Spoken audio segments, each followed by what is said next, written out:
we strongly warn against the uncontrollable consequences of the unlimited financial arms and operational supports by the White House to the Tel Aviv regime, which have led to the expansion and added to the severity of the bombardments of the civilians and the Palestinian women and children in Gaza and the West Bank. The current developments in Palestine also clearly prove that the only result of any normalization of relations with Tel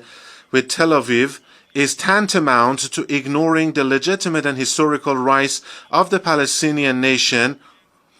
Speak about the necessity of avoidance of an expansion of this conflict. And of course, the Islamic Republic of Iran, we have never been after the expansion or the spread of war, and we will never be supporting it. But if, in the truest sense of the word, they don't want this war to spread out, they need to pressure the Zionist regime to fully and immediately stop the war crimes of the Israeli regime if they don't want the conflict to spread out. The recent statements of the official and military authorities of the Zionist regime and its actions in Gaza prove that the killing of more than 7,000 civilians, of which more than 62% are children and women, and the wounding and maiming of more than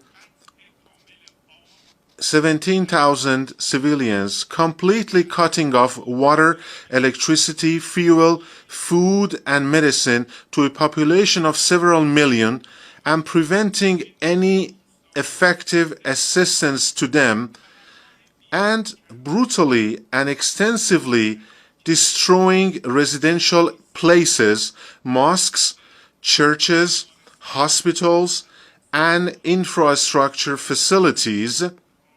have been carried out completely, deliberately, and with an intent of revenge and collective punishment, which are explicitly prohibited under international law, and leave no room for doubt that these actions are a clear violation of international law and a clear example of the crime of aggression and war crimes, and also crime against humanity and genocide. Mr. President, ladies and gentlemen, the actions of the United States, too, which directly participates in this battle through financial and armed support,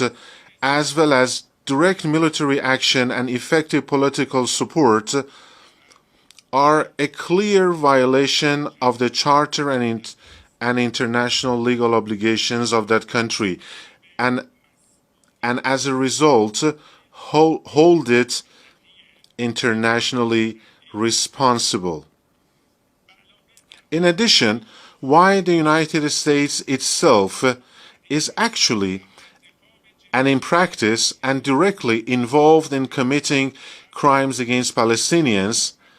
it is not in a position to invite others to exercise self-restraint and refrain from spreading the war. Therefore, we